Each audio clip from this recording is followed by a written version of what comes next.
성경 봉독입니다. 출애굽기 21장 1절에서 11절 말씀 다 같이 일어나셔서 합독하시겠습니다. 출애굽기 21장 1절에서 11절까지의 말씀 다 같이 합독하시겠습니다. 읽겠습니다. 내가 백성 앞에 세울 법도는 이러하다. 내가 히브리 종을 사면 그가 6년 동안 섬길 것이고 7년째에는 몸값을 내지 않고 나가서 자유의 몸이 될 것이며, 만약 그가 혼자 종으로 왔으면 혼자 나가고, 만약 그가 한 여자의 남편으로서 종이 되어 왔으면 그의 아내도 그와 함께 나갈 것이며, 만약 주인이 그에게 아내를 주어서 그 아내가 아들이나 딸을 낳았다면 그의 아내와 아들은 주인이 될 것이며 그는 혼자 나갈 것이다. 만약 그 종이 분명히 말하기를 제가 제 주인과 제 아내와 제 아이들을 사랑하므로 제가 나가서 자유의 몸이 되지 않겠습니다 하면, 그의 주인이 그를 하나님께 데리고 갈 것이며 그를 문이나 문설주로 데려다가 송곳으로 그의 귀를 뚫어야 한다. 그리하면 그가 영원히 그 주인을 섬기게 될 것이다.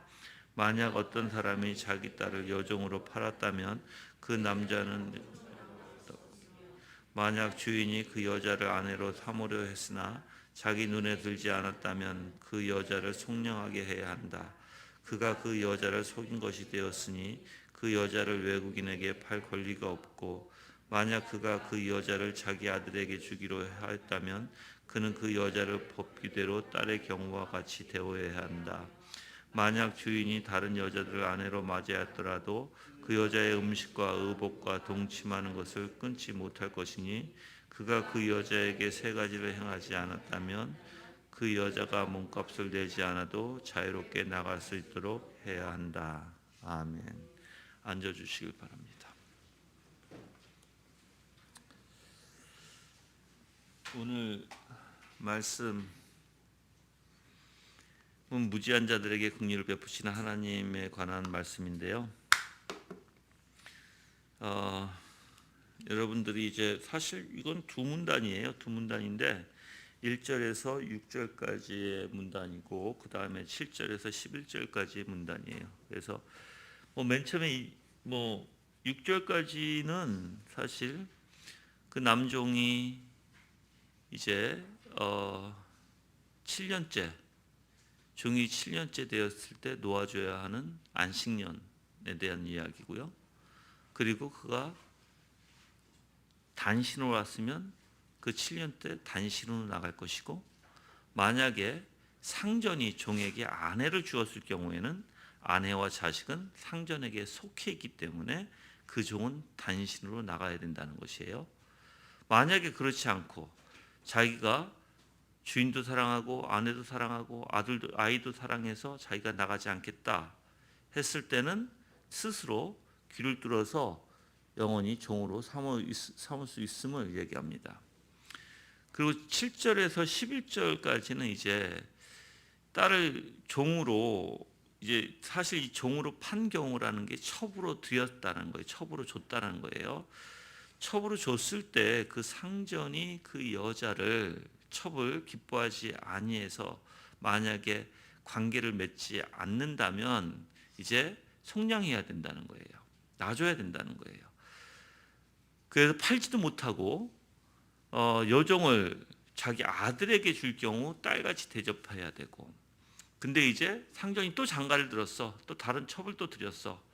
그러면 분명히 의복, 음식, 동침 이 세 가지의 권리를 보장해 줘야 된다는 거예요. 근데 그 보장하지 않으면 그 여종을 속전이 없이 풀어줘야 된다는 것을 말하고 있어요. 사실 이게 다예요. 내용은 이해 못하시는 게 없죠. 예. 근데 저는 물론 이거에 대해서 그렇게 많이 여러분들에게 풀어드릴 말씀은 없을 것 같아요. 왜 그러냐면 여러분들이 다 아는 내용이 될 것이고, 그래서 제가 좀 몇 가지를 여러분한테 좀 생각을 할 수 있도록 좀 말을 하고 싶은데, 한 가지는 왜 하나님께서 이런 법도를 사람에게 주셨느냐예요. 앞에서 이제 여러분들 이제 우리가 좀 앞에서 가볼게요. 20장에서부터 하나님께서 시내산에 이제 19장에 도착하잖아요. 도착하면서 하나님의 백성으로서 가장 주시는 게 법도예요. 그게 10계명의 기본이에요. 그렇죠? 20장에서 10계명을 주시는 거예요. 그 다음에 이제 제단에 관한 법을 주시죠. 그 다음에 이제 종에 관한 법을 주세요. 사실 이 종에 관한 법은 시민법이라고 합니다. 시민법, 그렇죠? 그런데 제가 누누이 얘기하지만 우리가 하나님 이 법에는 제사법, 시민법, 도덕법이 있어요.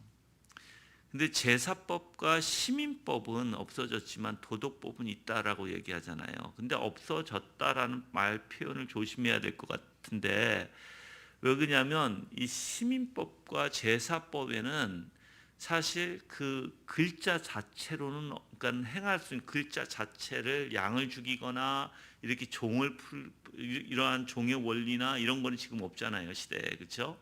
그런데 여기에 가지고 있는 정신은 우리가 마땅히 받아야 돼요.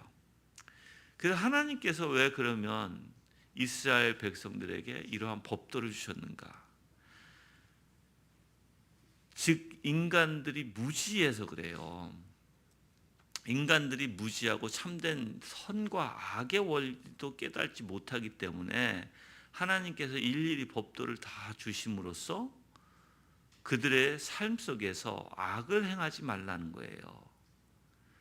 자, 그래서 이 법도는 그냥 말씀의 원리에서 글자적으로 지키기보다는 제일 먼저 우리가 깨달아야 되는 것이 바로 이 정신적인 부분이거든요. 영적인 부분. 하나님께서 이 법도를 통해서 뭘 원하시는가? 사실 관대함과 사랑과 자비와 은혜예요. 그것을 이스라엘 백성들이 사실 이러한 법도를 통해서 깨달으라는 거죠. 그래서 이 법도 안에는 하나님의 사랑과 긍휼이 묻어 있어요, 여러분들. 근데 여러분들도 잘 알다시피 모든 하나님의 율법은 거룩하고 의롭고 선하다 이렇게 표현하잖아요. 그래서 악하고는 반대가 된다는 거예요, 인간에. 그러면 한번 우리가 좀 생각해 보면 여러분들, 우리가 이때 당시에 우리가 이제 뭐 TV에서도 이때 당시에 노예들을 볼 수 있잖아요, 그렇죠? 노예들을 어떻게 다뤘죠, 사람들이? 사실 노예는 자기의 소유로 생각했어요. 그래서 자기가 죽여도 아무 말 못하는 그냥 하나의 물건으로 생각했기 때문에 자기가 돈을 주고 샀으면 이 노예를 어떻게 부려먹던 어떻게 자기가 뭐 사용을 하던 그냥 물건같이 취급되어졌고 또한 죽일지라도 어떤 주인이 그 뭐 노예를 죽일지라도 거기에 대한 법이 없었어요, 여러분들. 그랬던 시대예요. 그랬던 시대에 지금 사실 우리가 좀 알아야 될 게 지금 시내산에서 이런 법도를 주신 것은 자 보세요. 지금은 종이 있을까요, 없을까요? 이 시내산에서 없어요. 왜? 지금 다 애굽의 노예로 있었던 자들이 출애굽해서 지금 자유인으로서 시내산에 머물고 있기 때문에 지금의 얘기가 아니에요. 이제 앞으로 가나안 땅에 들어가서 이제 이들이 살아가야 할 규칙, 법도 그 나라를 이뤄야 하는 그 법들을 하나님께서 지금 미리 주시는 거예요. 그러면 여기에 그 정신은 뭐죠? 그 노예들을 인격적으로 대하라는 거예요. 인격적으로. 함부로 대하지 말라는 것이에요. 너가 그 소유권을 가지고 있다 해서 너의 멋대로 너 마음대로 하지 마라.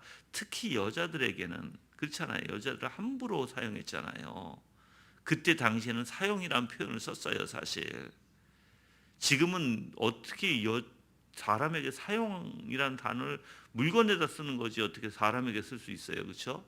근데 그때 당시에는 그랬다고요. 그때 당시에는 그렇게 아무렇게나 취급했다고요.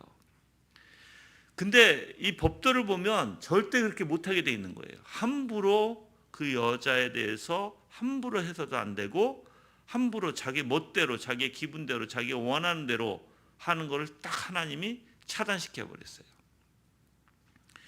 그래서 저는 이것을 묵상하면서 느낀 게, 야, 인간들이 얼마나 무지하기에, 얼마나 완악했으면 이렇게 자세하게 상세하게 하나님께서 이러한 법도를 주셨을까, 율례를 주셨을까.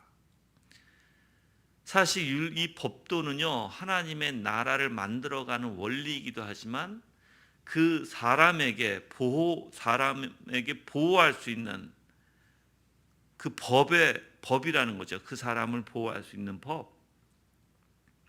또한 하나님의 나라에 합당한 규범이기도 하고요.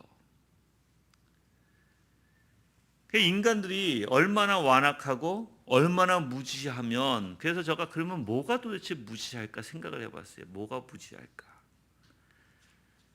그래서 내가 이것을 읽으면서 묵상하면서 단어 하나씩 공부하면서 느끼는 게 뭐냐면, 이 사람들의 잘못된 사고를 하나님께서 미리부터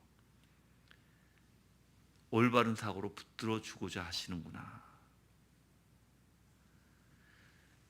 여러분들, 여기에는 이 율법에 하는, 아까도 얘기했지만 사랑과 긍휼과 자비와 온유와 관대함이 묻어 있는 거예요. 그게 거룩의 선이잖아요. 그렇죠? 그러면 그 백성들에게 지금 하나님께서 뭘 요구하냐면, 너 멋대로 하지 마. 악대로, 너가 기분 나긴 대로, 너 기분에 따라 행하지 말고 하나님의 법을 지켜서 하나님의 법에 입각한 거룩과 선과 의를 이루어. 그게 노예들일지라도 그들에게 인격적으로 관대해야 되고 그들에게 사랑과 자비와 긍휼을 베풀어야 돼. 근데 너는 지금 너무 악해. 너의 생각과 너의 마음은 너무 악해서 너 멋대로 할 것이고, 너가 기분 내키는 대로 할 것이고, 너의 소유물로 너는 생각할 거야. 그래서 그 생각을 버리고 올바로 생각해. 처음부터 올바로 된 사고를 가져. 그래서 하나님이 이 법도를 우리에게 주시는 것이에요. 그래서 제가 생각해 봤어요. 이 법도의 원리가 도대체 뭘까? 여러분들도 이제 우리 교회를 잘 보시면 아시다시피 우리 교회는 당연히 해야 할 일과 하지 말아야 할 일을 분명히 뚜렷이 가르치려고 해요. 즉, 내 생각과 내 마음의 내면적인 일서부터 시작해서 외적인 일까지. 여러분들이 아이들에게도 마찬가지예요. 어른들도 마찬가지고, 참된 올바로 진리가 무엇이고 거짓과 악이 무엇인지 구별해서 가르치게 되면 어떻게 하죠? 악을 사실 좋아하지는 않아요. 사람들이. 악은 다 손가락질 하는 게 사람의 원리예요. 그래서 악을 쫓아가기보다는 좋은 거 있으면 좋은 것을 가지려고 하고 좋은 것으로 쫓아가려고 하는 게 인간이에요. 근데 거기에는 뭐가 하나 있어요? 하나님의 말씀은 그래 맞아 라고 얘기는 하지만 그거 행할 수 있는 능력이 없다라는 거예요. 어떻게 그들이 의와 거룩과 선을 지킬 수 있을까요? 하나님의 기준에서 있을 수 없어요. 그렇죠? 있을 수 없는데 하나님께서 이걸 우리에게 기준으로 주시고 계시다고요. 그러니 내가 거룩하니 너희도 거룩하라 이렇게 얘기하시잖아요. 그렇죠? 자, 그러면 여러분들이 생각하기에 이러한 법도를 배우기 시작하면, 올바른 걸 배우기 시작하면 뭐가 거짓인지 알게 돼요. 뭐가 잘못된 것인지 알게 돼요. 그래서 우리는 우리의 사고의 원리는 잘못된 것을 사실 하고 싶지 않는, 배우게 되면 이게 잘못됐구나를 알게 되면 그것을 안 하려고 하는 생각과 마음과 양심이 있을 거예요. 그렇지만 그것을 떨쳐낼 수 있는 능력은 없을 거라고 아까도 얘기했어요. 능력은 누가 주시는 거예요? 그리스도 안에서 성령께서 주시는 거예요. 그게 달라요, 여러분들. 그렇죠? 그래서 여러분들이 변화될 수 있는 원리가 뭐예요? 하나님의 참된 진리의 말씀, 원리를 깨달으면, 원리를 깨닫고 그 안에서 선과 거짓을 분별할 줄 알고, 선과 악을 분별할 줄 알고, 우리가 참된 진리로 나가고자 할 때 첫 번째, 우리에게 그러한 능력이 없다는 것을 알고 비참해 할 수밖에 없죠. 이게 선인데 나는 선을 행할 수 없는 것을 깨달아요. 매번 하려고 매번 마음을 먹었지만 작심삼일이라고 하다가 못하고 그래서 우리가 얼마나 무능한가를 알게 돼요. 그러면 어떤 마음이 들까요? 그리스도인으로서예요. 이건 나는 그리스도인으로서예요. 그리스도인들이 말씀을 들으니까, 그렇죠? 배우니까. 그럼 그리스도인들은 그 마음의 비참함을 깨닫고 주님 앞에 간구해야 돼요. 주님, 나 이거 못합니다. 내 힘으로는 못합니다. 이런 분들이 있어요. 목사님, 내가 열심히 하려고 했는데 안 돼요. 내가 또 열심히 했는데 안 돼요. 근데 희한하게 자기의 그런 무능력의 비참함에 대해서 알지 못하는 사람들이 있어요. 그냥 매번 하려고 하는데 안 돼요. 하려고 하는데 안 돼요. 그런 표현을 사용해서 어떻게 보면 그것도 남용의 원리로 가버리죠. 핑계 원리, 그렇죠? 근데 자기의 비참함을 깨달아야 되거든요. 자기가 못하는 것에 대한 그것조차도, 선이라는 그것조차도 하나 내 마음대로 못하는 인간. 그래서 내가 얼마나 악한가를 알아야 돼. 반대는 악이거든요. 그럼 내가 그 얼마나 악한지를 알아야 되고, 그 얼마나 악한지를 알아서 어떻게 해야 될까요? 주님 앞에 겸손해져야 되거든요. 그리고 주님 앞에 진정한 마음으로 바라야 되거든요. 선을 하나님하고 요구를 해야 되거든요. 내가 이렇게 거짓되고 무능하고 하나님의 말씀조차도 따를 수 없는 선을, 이게 선이라는 건 알지만 선이라는 것을 행할 수도 없는 존재입니다라고 고백하면서 주 예수 그리스도 안에서 성령의 놀라운 능력으로 변화되고 행할 수 있는 선과 거룩과 의를 행할 수 있는 능력을 성령을 통해서 그리스도 안에서 받고자 소망해야 되거든요. 근데 그게 올바른 거예요. 그렇죠? 그래서 칼빈도 율법의 용도에 대해서 이렇게 얘기를 하죠. 첫 번째 용도는 죄를 깨닫게 하는 용도예요. 간단하게 얘기하면. 두 번째 용도는요, 죄를 깨달아서 내가 심히 죄가 되고 그리스도에게 향할 수 있는 용도예요.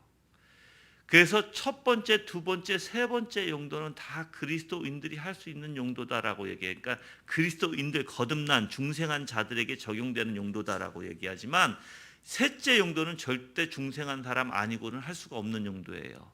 참된 선으로 쫓아 실행하는 행위. 그래서 세 번째 용도는, 즉 두 번째 용도서부터 죄를 깨닫게 되고 주님 앞에 달려가고 그 죄가 억눌러서 내가 행하고자 하는 걸 못하게 해요. 그 용도가. 그래서 죄를 눌러서 죄악된 길로 가지 못하도록 방지해줘요, 우리를. 그렇지만 또 주님을 향해서 쫓아갈 수 있도록 인도하는 게 두 번째 용도고, 세 번째 용도에서 주님의 말씀에 뭐가 참된지, 뭐가 선인지, 뭐가 의로운지, 뭐가 거룩한지를 깨닫고 우리가 그 거룩과 의와 선을 행하도록 한다라고 되어 있어요. 그래서 세 번째 용도는 거듭난 사람만 할 수 있다라는 거죠. 그래서 여러분들이 이러한 하나님의 법도를 우리는 당연히 올바로 깨닫고 어떻게 해야 될까요? 그 법도를 내면에서부터 시작해서 외적으로 열매가 나와야 돼요. 외적으로 행하는 것은요, 항상 열매의 원리예요. 내적인 열매가 외적으로 표출되는 거예요. 그럼 내적으로 내가 깨닫게 되는 원리가 뭐죠? 예수 그리스도의 영광을 바라보면서, 아름다움을 바라보면서. 오늘도 여러분들 생각해 보세요. 하나님께서 백성들에게 법들을 주시는 이유는 뭐다? 사랑과 긍휼과 자비시다. 그 모자라고 무능한 존재들에게, 악한 존재들에게 법도를 가르쳐 주셔서 그 악으로 행하지 말라라고 하는 자비와 긍휼과 사랑의 근거라는 것이죠. 그 여러분들이 하나님께서 먼저 왜 이런 법을 주셨는가 먼저 생각하셔야 된다는 거예요. 그러고 나서 이 법들을 하나씩 하나씩 따져보면, 야, 인간이 얼마나 악하게 하나님이 이런 법까지 주셨을까, 그것을 알게 된다는 거예요. 여러분들.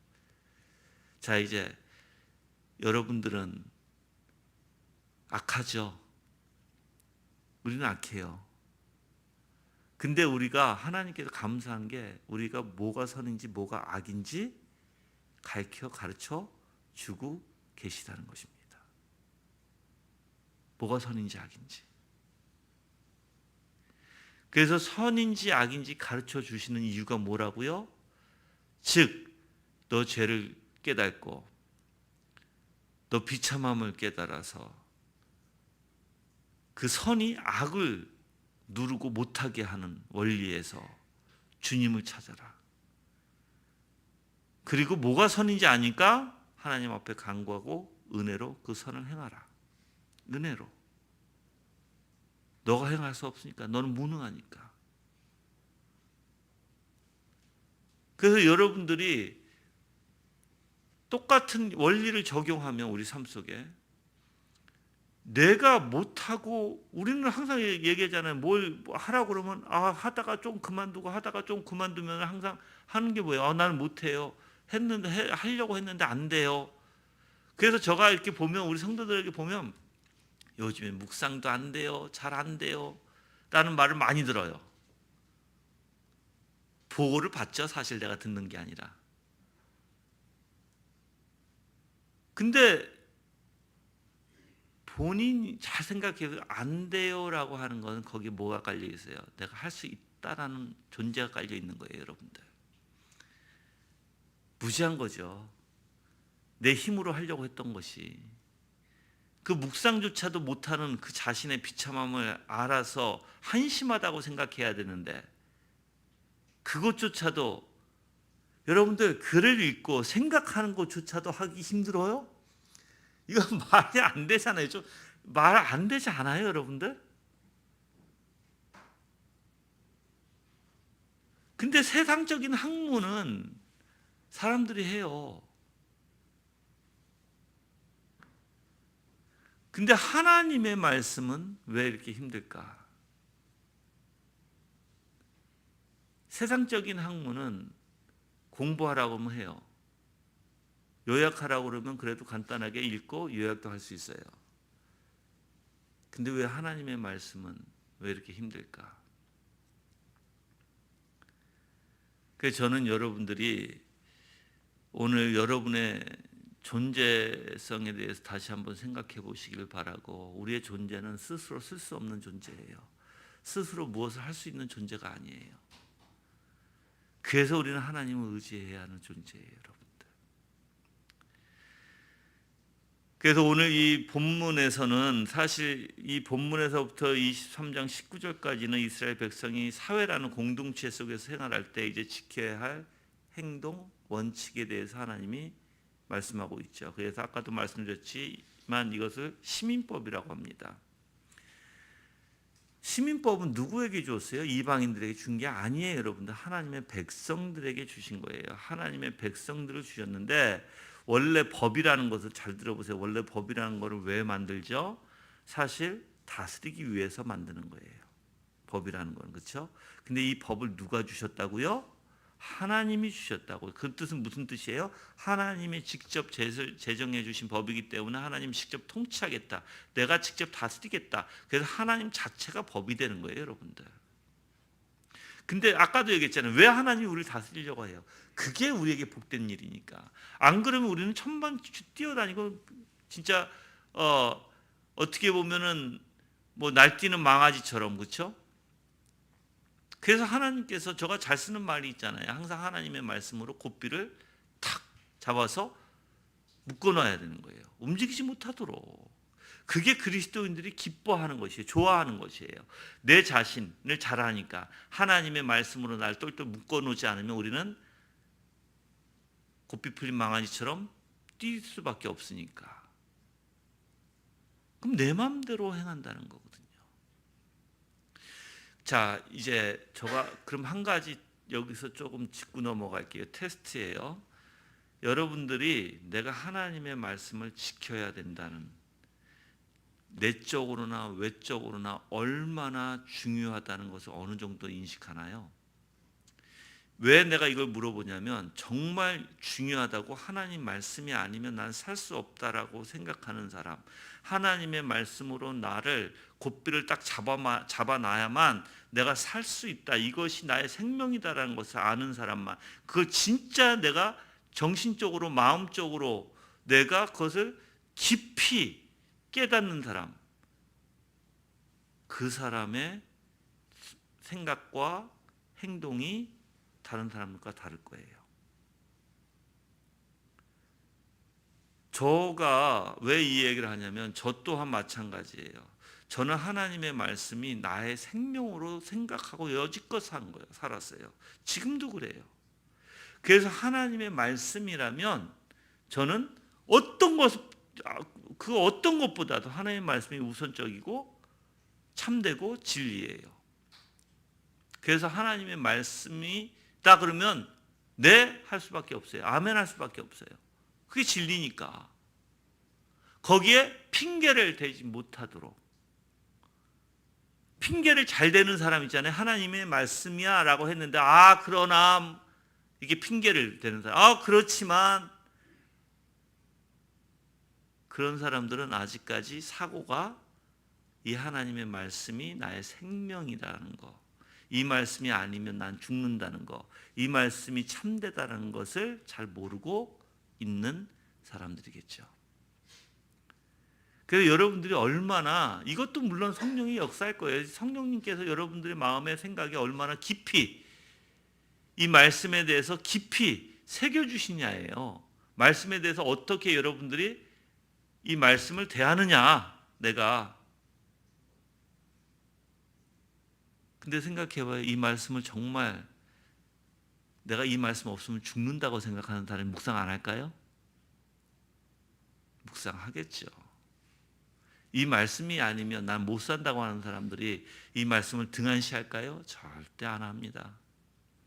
그러니까 내가 물어보는 거예요. 여러분들에게 얼마만큼 여러분들은 이 말씀을 귀히 생각하는가, 정말 이 말씀이 나의 목숨이라고 생각하는가, 그게 마음에 박히고 새겨져서 정말 말씀 없이는 못 산다고 여러분이 생각하는가, 그게 있어야 돼요. 그 강도의 차이, 여러분이 가지고 있는 생각과 마음의 그 강도의 차이만큼 여러분들은 행동할 거예요. 분명히. 저는 그걸 알아요. 다 해봐서. 그래서 여러분들이 정말 하나님께서 직접 제정해 주신 법, 하나님의 직접 통치하시는 하나님의 사람들에게 하나님의 나라를 세우기 위해서 하나님의 백성들에게 주시는 법이라는 거예요. 법은 하나님의 나라의 법이에요. 알았죠? 지금 그래서 시민법의 글자대로 하면 지금 시대와 그때 시대가 달라요. 그렇죠? 그렇지만 정신적인 원리, 신앙적인 원리에서 보면 동일하다는 것입니다. 그래서 이 시민법을 하나님의 나라의 법이기 때문에 신정법이라고도 말합니다. 자, 그러면 시민이 하나님의 나라의 백성이 지켜야 할 법이라면 당연히 우리에게도 오늘날에 지켜져야 되고, 그렇죠? 그래서 하나님께서 원하는 삶의 원리를 그 삶의 원칙으로 살아가야 돼요, 여러분들. 자, 저는 그래서 여러분들에게 하나님께서 얼마나 지금 이스라엘 백성들, 그 중에서 이제 종이라고 생각하면 어때요? 항상 소외되고 약한 자들이죠. 그러한 자들에게 얼마나 사랑과 깊은 관심을 가지고 계신지를 우리가 좀 더 깨달을 수 있을 거예요, 여러분. 그래서 여러분들이 하나님 어떤 사람을 좋아해요? 악인을 좋아하시나요? 아니잖아요. 하나님은 통회하고 정말 마음이 상한 자를 기뻐하세요. 그래서 우리가 항상 좀 이렇게도 표현해 볼게요. 여러분들이, 저는 여러분들이 항상 삶 속에서 그렇게 통회하고 마음이 겸손한 자, 가난한 심령을 가진 자가 되기를 원해요. 근데 많은 사람들이 어떻게 그렇게 할까? 어떻게 그렇게 살아갈까? 그게 이제 또 궁금증이죠. 첫 번째, 가장 여러분들이 깨달아야 되는 게 여러분의 비참함을 알아야 되는데 이 비참함을 알려면 하나님부터 알아야 돼요. 하나님부터 알고 하나님의 전능하심, 하나님의 아름다운 모든 속성에 내 존재를 한번 비춰보세요. 그러면 나는 매우 작아질 거예요. 하나님 앞에 감히 갈 수 없는 존재라는 걸 깨닫게 될 거예요. 내가 말했던 사랑, 내가 말했던 내 마음속에 있는 자비, 긍휼, 내가 남한테 조금 베푸는 그 아량 등등이 얼마나 한없이 초라한지 알게 될 거예요. 하나님 앞에 비추면 비출 줄 알아야 된다는 거예요. 하나님 앞에서 자기 자신을. 그거 비추지 못하잖아요. 그럼 어떤 현상이 일어나는 줄 아세요? 매번 자기가 잘난 줄 알겠죠. 그렇죠? 매번. 또 이런 사람이 있어요. 비춰보니까 매번 나는 안 돼요. 나는 안 돼요. 나는 이래요. 이것도 잘못된 거예요. 왜 비춰요? 우리가 비추는 목적이 뭘까요? 간구하기 위해서. 또한 잘못된 거 있으면 돌이키기 위해서. 내 존재를 깨닫고 주님 앞에 겸손히 엎드리기 위해서거든요. 근데 그게 아니라 한풀이를 해. 한풀이를. 나는 안 되고 그래 하나님하고 하나님의 은혜의 영광에 비춰보니까 나는 턱도 없이 모자르고 나는 매번 그러면서 불평불만을 하는 사람들이 있어요. 그걸 가지고. 그거는 안 된다. 그렇죠? 그건 잘못된 거예요. 그거는 내가 하나님의 영광 앞에 내 존재를 비추는 목적 자체가 잘못된 거예요. 그거는. 그렇죠? 그럼 내가 왜 비치나? 내가 하나님의 영광 가운데 내 존재를 왜 비춰야 되는가? 겸손하기 위해서거든요. 그 목적 자체가. 그렇죠? 그 꼭 생각하세요. 내가 올바른 걸 알려드리는 거예요. 지금. 왜냐하면 잘못된 사고를 가지면 비추면서 매번 자기의 낙심만 하고 자기의 존재를 비하시켜버리고 항상 나는 안 된다고 하고 비춰보니까 또 우리 잘하는 거 있잖아요. 아, 나는 비춰보니까 구원 안 받은 것 같아. 아니, 누가 그쪽으로 빠지라고 그랬나? 그쪽으로 빠지라고 하는 게 아닌데 왜 우리는 꼭 그쪽으로 빠지죠? 그 잘못된 사고 때문에 그래요. 인식이 잘못된 거야. 비치는 목적은 하나님 앞에 겸손해지라고 비치는 것인데 오히려 더 교만해져요. 사람들이. 그래서 여러분들 사람들이 누누이 얘기하는 거예요. 여러분들에게. 절대로 구원은 하나님께 있어요. 내가 무엇을 했다 안 했다 해서 구원이 없는 것 같아? 그것은 예수 그리스도를 믿지 못하는 말이에요. 그 구원은 그리스도께 있어요. 그리스도께서 완성하셨어요. 그리스도로부터 그 관계 안에서 얻어지는 거예요. 그렇죠? 다른 게 아니에요. 그래서 이 소외되고 약한 존재들에게 하나님의 크신 관심과 사랑을 분명히 보여주고 계시는 말씀이다라는 것입니다. 자, 그래서 오늘 1절부터 읽어보시면 내가 백성들 앞에 세울 법도는 이러하다. 그래서 법도에 대해서 얘기합니다. 백성들을 다스리고 심판하시는 법적 중거라는 문자적 의미예요. 백성을 다스리고 심판하는 법적 중거. 그래서 이 법도가 형식에 있어서는 이스라엘 백성의 행위를 강제하고 죄악을 견제하거나 형벌하는 기능을 가지고도 있지만 그 내용을 살펴보면 기본적인 권리와 개인적인 고유한 인격을 보호하고 정결하고 양심을 올바른 보존을 위한 것임을 우리가 알 수 있다는 것이에요. 그래서 이 법도는 좋은 거다. 우리에게. 그렇죠? 한편으로는 형벌, 죄악을 견제하는 원리가 있고 형벌이 있고 그렇죠? 또 어떤 행위를 강제하지만 거기에 또한 백성들의 기본적 권리를 지켜주고 그렇죠? 보호해주고 개인적인 인격을 또한 보호하고 정결한 신앙과 양심을 보존하기 위한 것이다라는 거예요. 그 양쪽 다 좋은 거죠, 여러분들. 이 법도는 그렇죠? 그래서 이 법도는 하나님께서 직접 지시하신 것이고 모세가 세운 것입니다.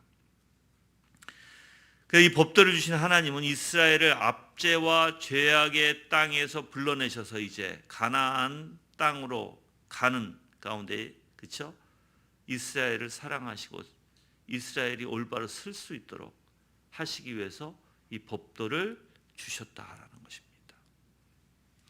그래서 이 법도는 하나님의 사랑의 기초예요, 여러분들. 이런 법도는.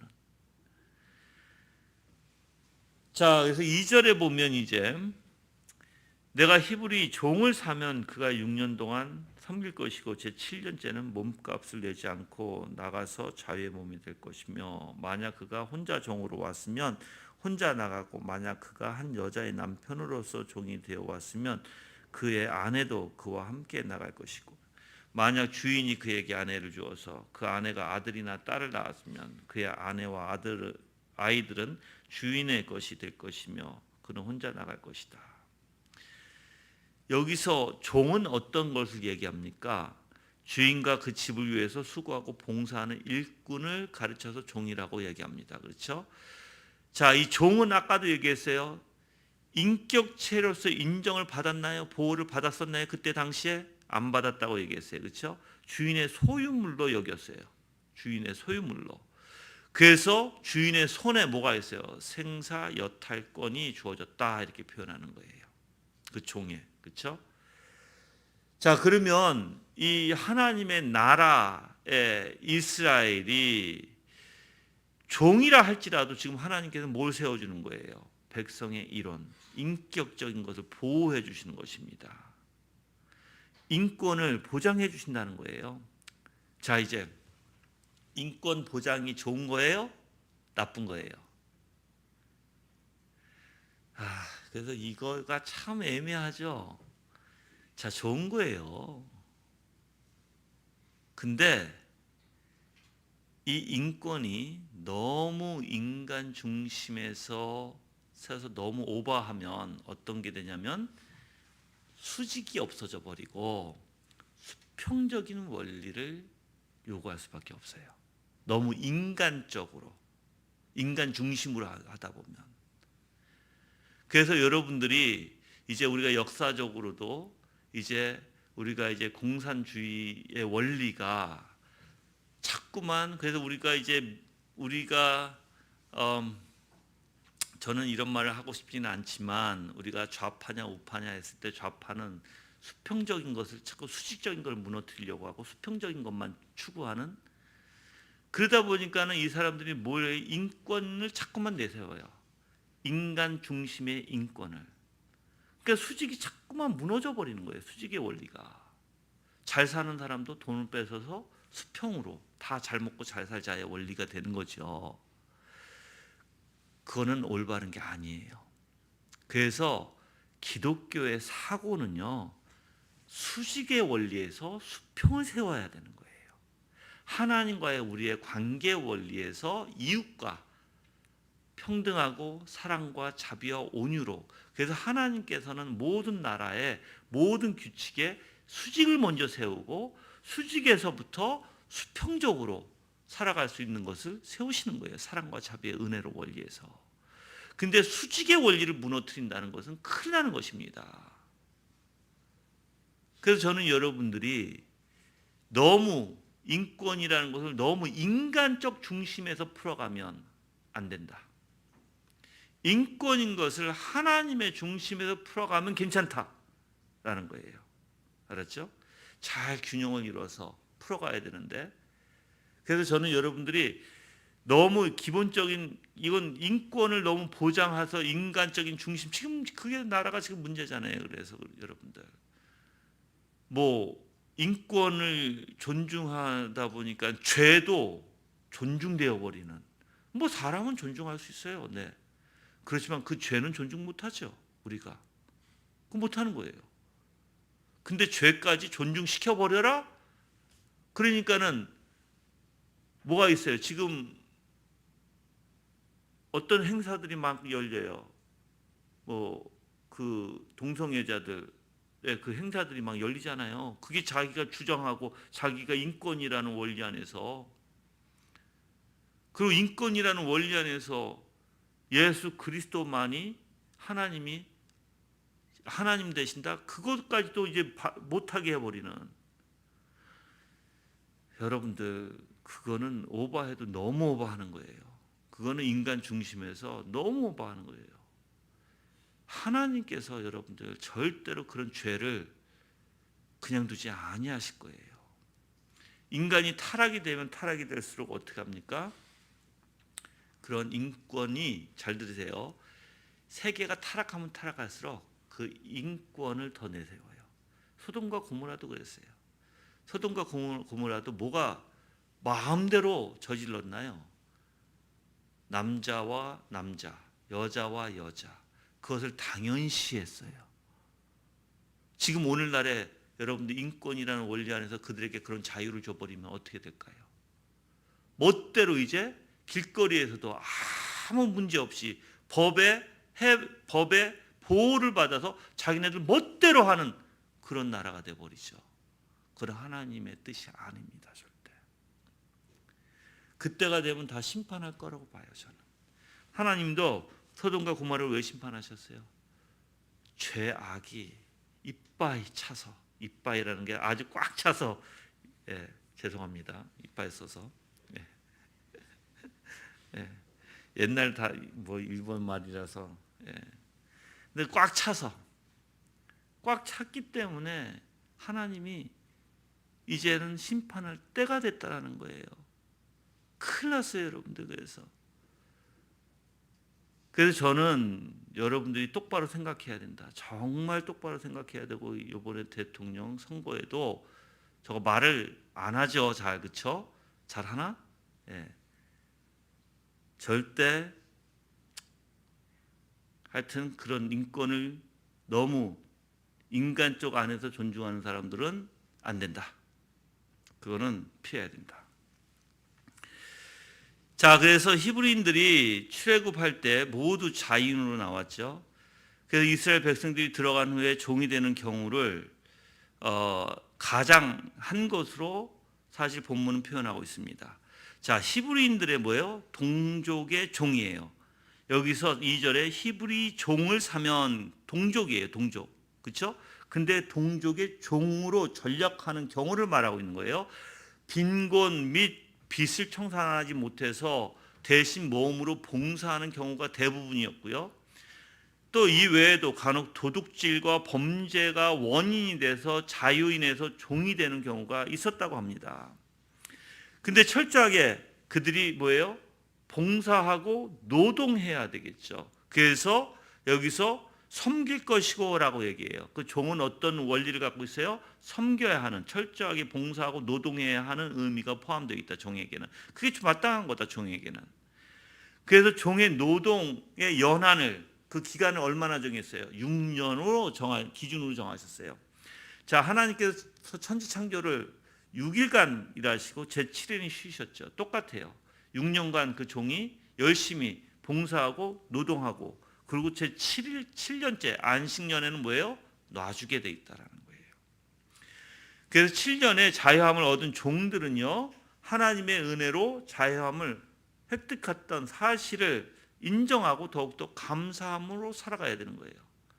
자, 그럼 여러분들, 악으로부터 자유함을 받은 자, 종으로부터 자유함을 받은 자는 뭘 해야 된다?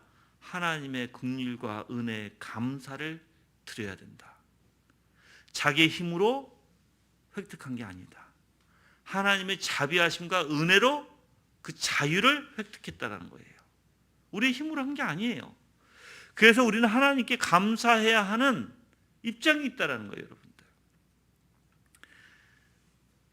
그래서 이 7년째 되는 해에는 종의 신분을 해제시키는 법령, 그래서 노예로 전락하면 대부분 어떻게 했어요? 종신으로 노예 생활을 했어요. 여러분들 옛날에 우리 로마 시대 때 그 영화들을 보면 그들은 종신토록 노예가 되잖아요. 주인이 허락하지 않는 한. 그렇죠? 근데 이렇게 6년을 노동하고 제7년째 노예를 놔주라고 하는 것은 상상할 수도 없는 법칙이었어요. 법도였어요. 그리고 더욱이 이제 여러분도 그래서 우리가 안식일은 다 알죠? 안식일은 6일째 열심히 일하고 7일째 되는 날이 안식일이에요. 그렇죠? 오늘날에는 이 안식일을 주일로 성수시키고, 자, 그리고 또 뭐가 있어요? 안식년이 있어요. 안식년에는 6년 동안 열심히 일하고 제 7년에는 1년은 땅까지 다 쉬게 돼 있어요. 그래서 하나님께서 모든 우주 만물의 모든 것을 다 평화롭게 쉬게끔 하시는 연도다라는 거예요. 그 다음에 뭐가 있어요? The Year of Jubilee, 바로 희년이 있어요. 희년이 있는데 희년에는 6년을 6번. 그러면 66에 49죠? 6을 6번 하고 6년을, 그리고 50년째 되는 해를 바로 이 희년으로 여겼어요. 그래서 여러분들이 이 희년이 올 때 또한 모든 걸 다 도와줘야 됐었어요. 자, 이제 여러분들이 종이 아까도 얘기했지만 이제 종이 분명히 자기가 이제 5절에 볼게요. 만약 그 종이 분명히 말하기를 제가 주인과 제 아내와 제 아이들을 사랑함으로 제가 나가서 자의 몸이 되지 않겠습니다 라고 하면, 이때는 언제예요? 주인이 누구 주는 거예요? 종에게 아내를 주는 거예요. 아내를 줘서, 근데 아내를 주면 그 소유권은 누가 갖고 있는 거예요? 주인에게 갖고 있는 거예요. 그래서 아이들이나 부인은 아직까지 소유권이 주인에게 있는 거예요. 그래서 7년째 되는 해에 둘 중에 하나예요. 내가 나가서 자유의 몸이 혼자 되던, 아니면 내가 주인도 사랑하고 부인도 사랑하고 아이들도 사랑하기에 안 나가겠습니다. 자원에서. 그러면 주인이 직접 문설주에 맨 처음에 재판관에 데려가서 그것을 이제 인증한 다음에, 그 다음에 문설주에 가서 귀를 주인이 직접 뚫어요. 그래서 그 뚫은 것을 표시로 문설주에 박아놓는 거예요. 자, 그러면 그 종은 이제 어떻게 되죠? 영원히 주인 밑에 살게 되는 거예요. 근데 단 희년에는 또 기회가 있어요. 희년에는 그 종이 자기가 또 자유의 몸으로 나갈 수 있는 유일한 권한을 가진 게 바로 희년이에요. 그래서 여러분들이 이 희년에 7번째 안식년이 지난 다음에, 그러니까는 이스라엘에서 7번째 안식년이 곧 50번째 되는 해를 희년이라고 한다 했어요. 자, 그러면 이 희년이 됐을 때 이 노예의 몸값, 노예의 채무, 모든 것이 다 해결이 돼요. 그래서 하나님께서는 안식년이든 희년이든 노예를 그냥 풀어주지 않아요. 많은 것을 그 노예가 가져갈 수 있도록 했어요. 왜 그런지 아세요? 여러분들 몸만 나가게 되면 또 어떻게 돼요? 먹고 살 길이 없어요. 그래서 그 노예가 다시 노예 생활을 하게 되거든요. 그걸 못하게 하셨어요, 하나님. 충분히 그들에게 해방할 때 분명하게 그들에게 충분한 것을 주고 풀어주게 돼 있었던 거예요. 이처럼 하나님께서는 6년간의 종생활을 마친 자에게 신분상의 자유만을 허락하신 것이 아니라 경제적 자립까지, 기틀까지 마련해 주신 것입니다. 이 모든 것이 하나님의 사랑이에요. 한번 신명기 가볼까요? 신명기 15장.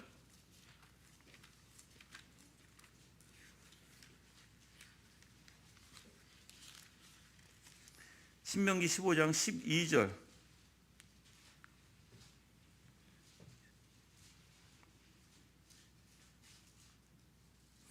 15장 12절에서 14절. 내 친족인 히브리 남자나 히브리 여자가 내게 팔려와서 여섯 해 동안 너를 섬겼으면 너는 일곱째 해에 그를 내보내어 너에게 자유롭게 하여라. 그를 너에게 내보내어 자유롭게 할 때 빈손으로 내보내지 말고 너는 내 양떼와 내 타작 마당과 내 포도주 틀에서 그에게 넉넉하게 주되 여호와 내 하나님께서 내게 복 주신 대로 그에게 주어라. 그러니까 여러분도 하나님은 그냥 내보내시지 않는다는 거예요. 왜요? 애굽에 있을 때 어땠어요? 종살이 했죠. 노예였죠. 나올 때 어떻게 했어요? 후하게 하나님께서 받아서 나오게 하셨죠. 똑같은 원리예요, 이게. 근데 여기서 뭐라고 해요? 넉넉하게 주되, 넉넉하게. 하나님께서 내게 복 주신 대로 주라는 거예요. 여러분들, 이게 하나님의 마음이고 당연히 사람들이 가져야 할 마음이에요. 종으로 들어왔을 때 홀몸으로 돌아왔으면 홀몸으로 나가면 되고, 만약에 6년의 봉사기간 동안 장가도 갈 수 있죠. 자녀도 얻을 수 있어요. 주인이 줬다면 그 주인은 그 자녀와 부인의 아직까지 소유권이 있기 때문에 그 남자는 혼자 나가든 아니면 자기가 계속 머물러서 있어야 돼요. 근데 여러분들 생각해 보세요. 보통 이제 우리가 이제 미국에서 잘 알지만 남북 전쟁 때 종들을 많이 풀어줬어요, 여러분, 노예들을. 그렇죠? 근데 문제가 뭐냐면 노예가 먹고 살 게 없었어요. 먹고 살 게 없어가지고 배우지도 못했죠, 평생 동안. 그러니까 본인은 자유의 몸이, 그래서 어떤 노예들은 자유의 몸은 되려고 몸부림쳤지만 어떤 노예들은 그러지 않았어요. 차라리 주인 밑에 있는 게 낫다고 생각했어요. 왜냐하면 자기가 자유에 대한 몸으로 가서 살 게 없었으니까. 똑같은 원리예요. 여러분들, 이 종들은 오히려 누구 밑에 있는 게 더 나을 수 있었어요? 주인 밑에. 근데 주인이 어떤 주인? 매우 자상하고 자비롭고 하나님을 섬기는 주인 밑에 있으면 어떨까요? 그래서 여러분들이 여기에 잘 읽어보세요. 5절에 제가 제 주인과 제 아내와 제 아이들을 사랑함으로, 이렇게 돼 있죠. 아내는 사랑하는 걸 이해할 수 있어. 아이들도 사랑하는 건 이해할 수 있어. 근데 주인을 사랑해? 이게 바로 주종 간의 관계의 원리였어요. 즉, 이 주인이 하나님의 사람이고 하나님의 말씀의 뜻에 따라 그 종을 인격적으로 대하고 그 종을 정말 보호하고 위대해주고 그 종을 긍휼히 여기는 마음을 가지고 있다면 당연히 그 종은 그 주인을 사랑하겠죠. 그래서 오히려 나가는 것보다 차라리 내가 주인의 종이 스스로 되겠다고 약속하는 거예요, 여러분들. 그게 누가 쓴 말인 줄 아세요? 바로 바울이 쓴 말이에요. 나는 예수 그리스도의 종, 이렇게 얘기하죠. 그게 영어로 얘기하면 bond servant예요. 스스로 자기가 묶인 자. 그거예요, 여러분들.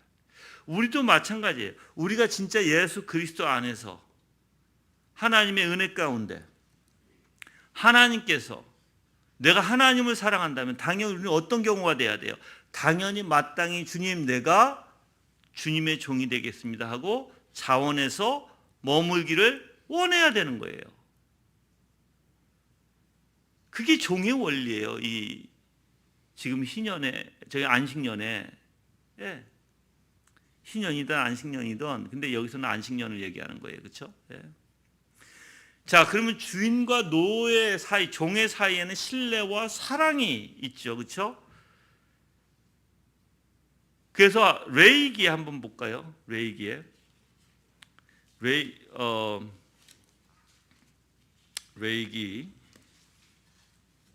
두 구절을 한번 갈 텐데 25장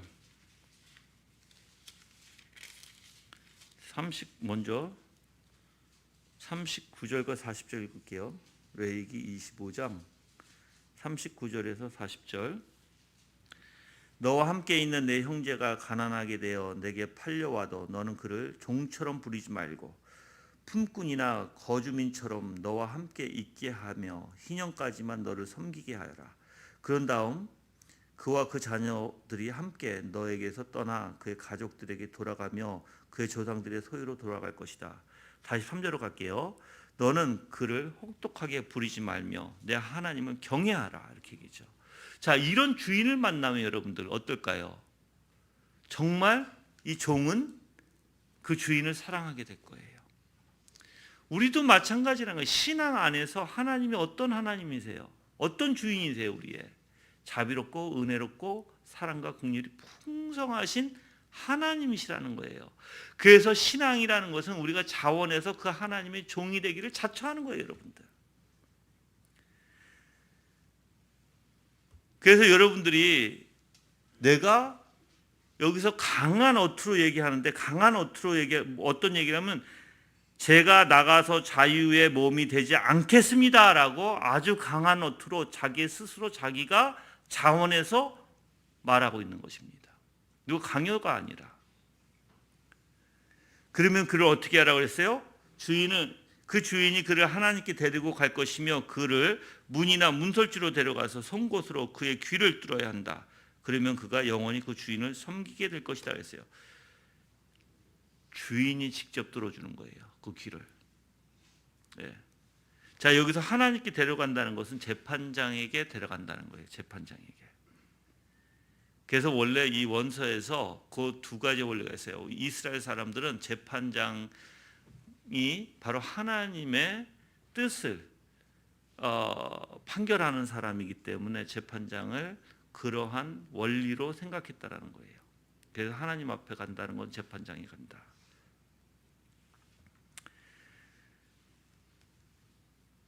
자, 그래서 하나님께서는 어때요? 진실하시고 공평하시고 의로우시고 선하신 바로 그 재판장이시라는 것입니다.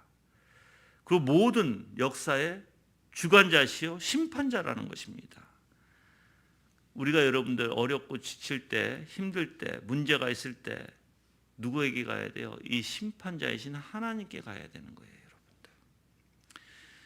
그리고 또한 이제 문설주에 어떻게 해요? 데려가서 그 송곳으로 귀를 뚫어야 하는데, 왜 문설주가 되냐면 바로 중요한 의미가 있죠. 문설주는 유월절에 어떤 일이 있었어요? 문설주와 임방에 어린 양의 피를 발라서 죽음의 재앙을 면했기 때문이죠. 그래서 이 문설주라고 하는 것은 성경에서 문학적으로 이 집안을 전체 대표하는 장소이기도 했지만 법적인 송사를 결정짓는 판결의 처소이기도 했고요. 그리고 하나님과의 대화를 나누는 곳으로도 되어 있습니다. 그래서 거룩한 교제를 하는 장소로도 표현되어 있는 게 문설주예요.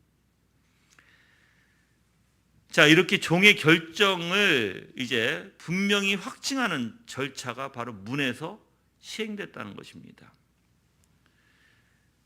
그래서 문설주에다 귀를 뚫은 것은 스스로 자유로워질 수 있는 권리를 이제 뭐예요? 포기하는 거예요. 포기하고 이제 내가 주인 밑에 들어가서 영원히 주인과 함께 살겠습니다라고 하는 그러한 그래서 내가 이 집안에 속해 있는 자입니다라는 표식의 원리예요, 그게. 그리고 또한 귀는 오른쪽에 뚫었다고 얘기해요, 오른쪽에. 그래서 6년간 이제 다 채워졌지만 계속 자기가 종으로 남겠다고 하는 그 증명을 보이는 것입니다. 7절에서 이제 만약 어떤 사람이 자기 딸을 여종으로 팔았다면 이건 팔았다면이 이제 주인의 첩으로 팔려간 것을 얘기하는 거예요. 그 여자는 남종처럼 나올 수 없으며 만약 주인이 그 여자를 아내로 삼으려 했으나 자기 눈에 들지 않았다면 그 여자를 속량하게 해야 한다. 그가 그 여자를 속인 것이 되었으니 그 여자를 외국인에 팔 권리가 없고라고 합니다. 즉 여러분들 첩으로 받아들이기 위해서 사왔어. 근데 마음에 안 들어. 속였다라는 거예요. 속였으니까 어떻게 해라? 속량해라. 자유롭게 해라. 너가 함부로 그 여자를 또 다시 팔지 못한다.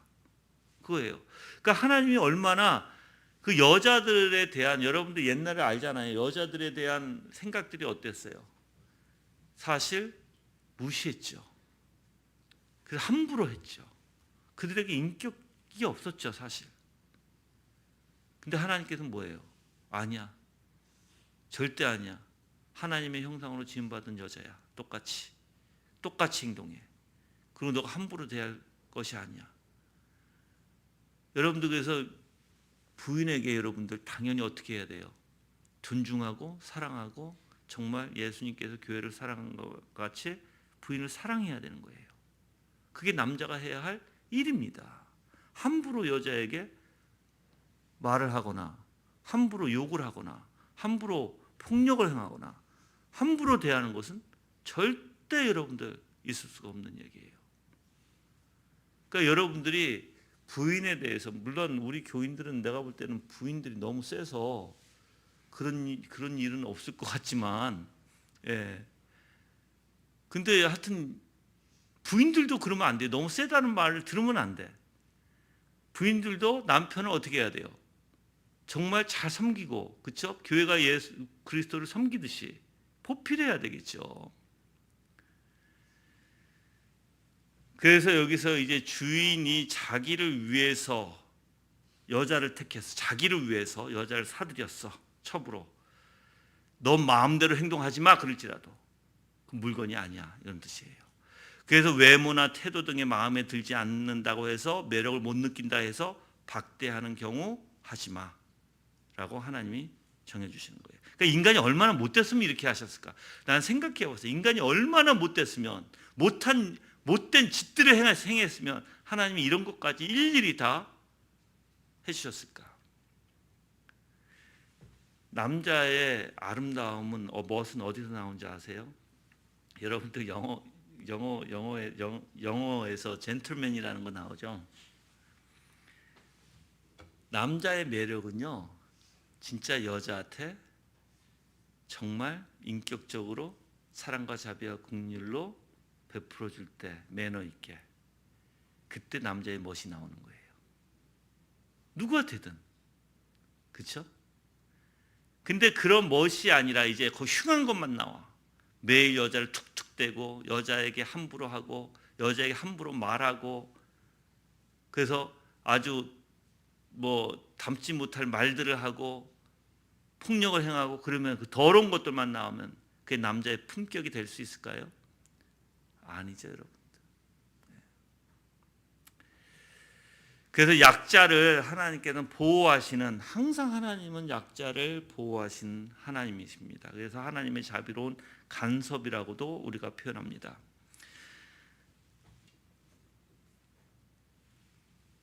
그래서 하나님께서는 그러한 약자들에게 사랑과 긍휼의 마음을 잊지 않으셨던 것이고요.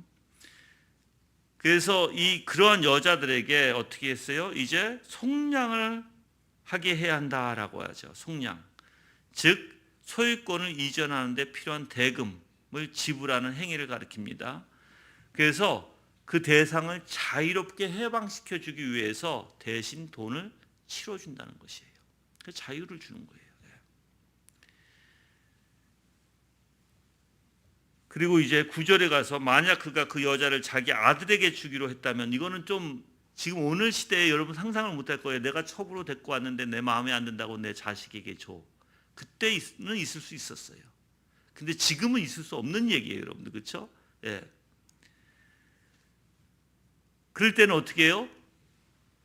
그는 그 여자를 법규대로 딸의 경우와 같이 대해야 된다. 그 여자를 딸같이 생각하고 딸같이 대해라. 그 여종에 대한 권리를 물론 포기했지만, 아들의 첩이 된 그 여종을 이제 함부로 대하거나 노예처럼 대하지 마라. 딸처럼 대하라. 그래서 하나님께서는 이렇게 개개인의 인격과 영혼을 소중하게 여기고요, 소중히 보존되도록 이런 규정을 만드셨다는 것입니다.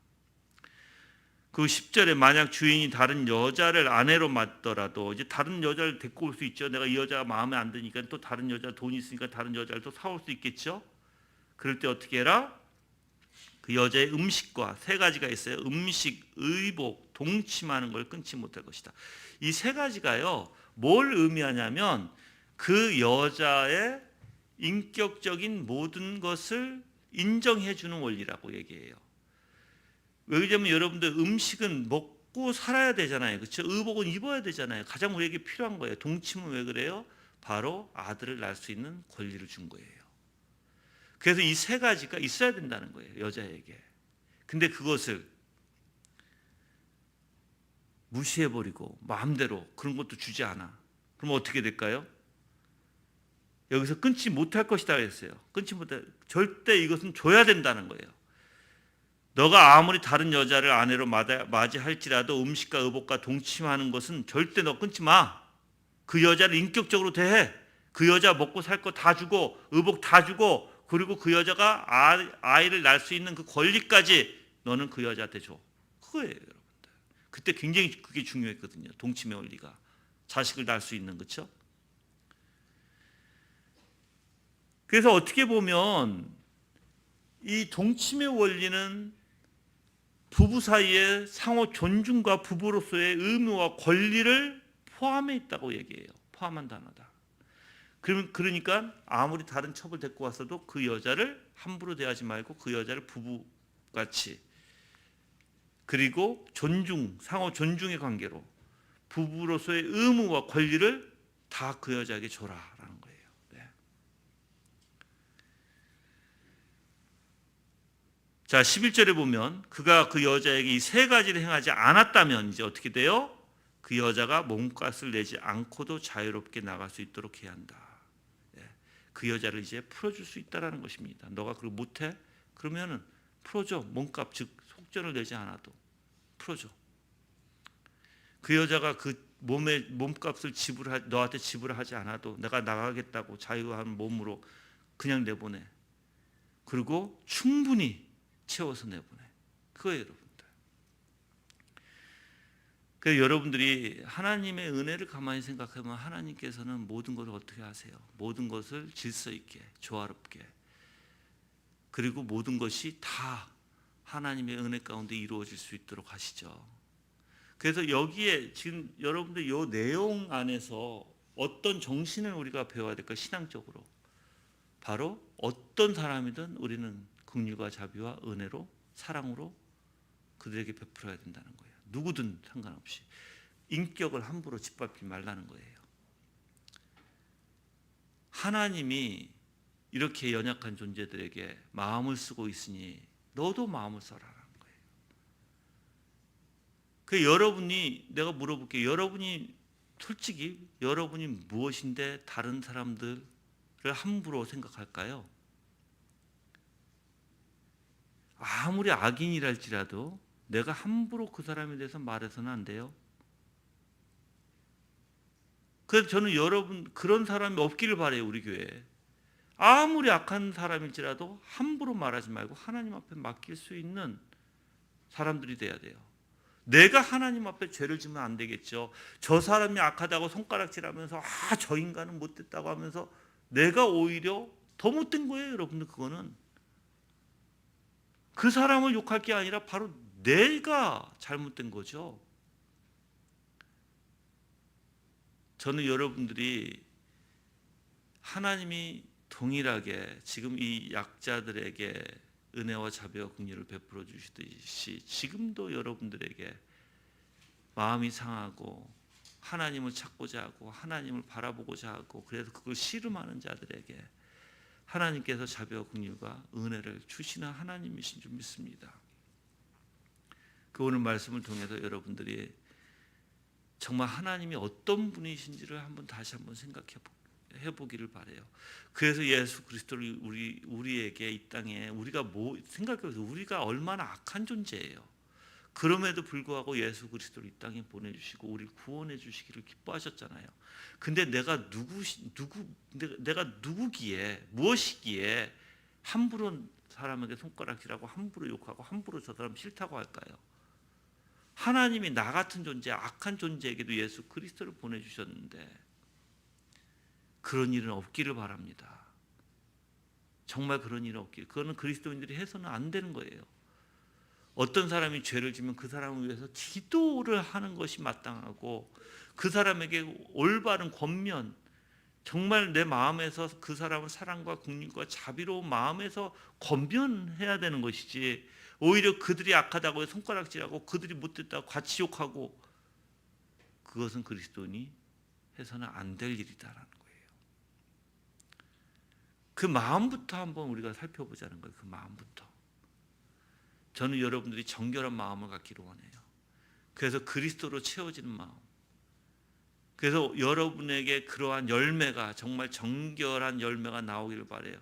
그 정결한 사람이 바로 하나님을 볼 것입니다. 그러지 못한다면, 그래서 내가 항상 얘기하잖아요. 남 얘기하지 마라. 남 얘기하지 말고 너나 잘해라. 진짜예요, 여러분들. 너나 잘해. 왜 남 얘기를 해? 왜 남에게 그런 마음을 품어? 너가 못되는 거, 너가 잘못됐는데. 그러니까 여러분들 그렇지 마세요. 문제는 나예요. 항상 나. 다른 사람의 문제를 볼 줄 알면 내 자신의 문제를 볼 줄 알아야지. 자꾸만 다른 사람의 잘못만 보고 내 잘못은 보지 못한다? 그건 무시한 겁니다. 그거는. 진짜예요, 여러분들. 우리 아이들도 마찬가지야. 아이들의 잘못만 보지 마세요. 내가 얼마나 아이들을 혼동시켰는지, 혼란스럽게 했는지, 키울 때 조화, 균형, 질서 없게 키웠는지, 책임감을 주지 못한 것에 대한, 그리고 그들이 자유롭게 정말 자원해서 그러한 법도를, 엄마의 말과 아빠의 말, 집안의 법도를 지키게끔 내가 했는지 보세요 한번. 그것도 못 해놓고서 무슨 아이들을 욕하고 아이들에게 손가락질하고 아이들이 못했다고 해. 다 누구 잘못이에요? 부모의 잘못된 교육이에요. 부모의 잘못된 거예요. 부모의 너무 감정적으로 치우치고 인간 중심으로 치우치고 하나님의 진리의 말씀의 기준에 쓴 것이 아니라, 여러분들 지금이라도 늦지 않았어요. 특히 우리 젊은 사람들은 이제 앞으로 이제 결혼해서 애를 낳으면 진짜 조화, 균형, 질서 안에서 하나님의 아름다운 것을 아이들에게 심어줘 보세요. 하나님의 아름다운 것을 아이들에게 심어주기 시작하면 그 아이들은요, 하나님의 아름다운 것을 먹고 살게 돼 있는 거예요. 아름답고 선하고 거룩하고 의로운 것을 생각하고 마음에 담을 수 있도록 최대한 해줘야 돼요. 그래야지 그 아이들이 그 죄성에서 죄가 눌리게 되고 하나님의 말씀의 진리로 그래도 그나마 조금이라도 더 진리 가운데 살아갈 줄 믿습니다. 그런 은혜가 여러분들에게 이루어지기를 바라요. 그래서 하나님은 연약한 존재에게도 정말 인격적으로 대하시는 하나님, 우리 사랑과 긍휼로 대하시는 하나님. 그래서 이 법도를 가만히 보면 누구에게 주시는 것이다? 연약한 존재에게 사랑과 관심을 가지고 그들을 함부로 대하게 하지 못하시는 하나님, 못하게 하시는 하나님. 여러분들도 하나님이 그렇게 지켜주실 거예요. 그렇게 보호해 주실 거예요. 예수 그리스도 안에서 그렇게 인격적으로 사랑과 자비와 긍휼로 관대하심으로 우리를 보호하고 계십니다. 그걸 믿으시길 바랍니다. 다 같이 합심으로 기도하시는데, 주님의 은혜 가운데 하나가 되게 하시고 우리가 잘못된 생각을 올바로 고치게 하여 주시옵시고 정말 하나님의 뜻대로 살아갈 수 있는, 그래서 정말 하나님의 영광이 되게 될 수 있는 그리스도인이 되게 해달라고 다 같이 간구하는 시간 갖겠습니다. 기도하시겠습니다.